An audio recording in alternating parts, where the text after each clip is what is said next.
Hello everyone, we have given 1 plus 4 equal 5, 2 plus 4 equal 6, that's correct. 3 plus 4 equal 10, then 4 plus 6 equal what? So let's start with today's video solution.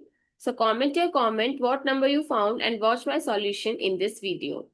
And if you haven't subscribed to the channel yet, I ask you to subscribe it and hit the notification bell because here on the channel we daily uploaded free videos that train your mind in reasoning as well as basic to advanced math. Now take a good look. 1 plus 4 is 5. That's correct.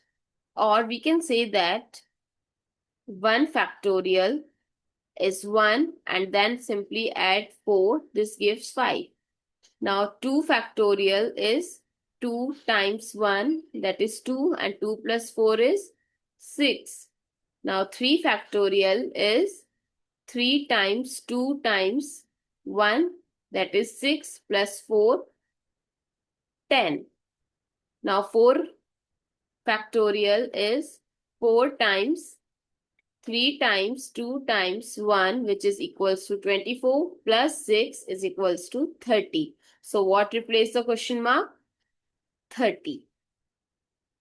Only 2 steps are correct. 1 plus 4, 5, 2 plus 4, 6, but 3 plus 4 is 7, not 10. So we can't simply add them. We have to find the logic behind it that satisfied all the situations. I hope it's clear and you find it useful. Thanks for watching. See you in the next video.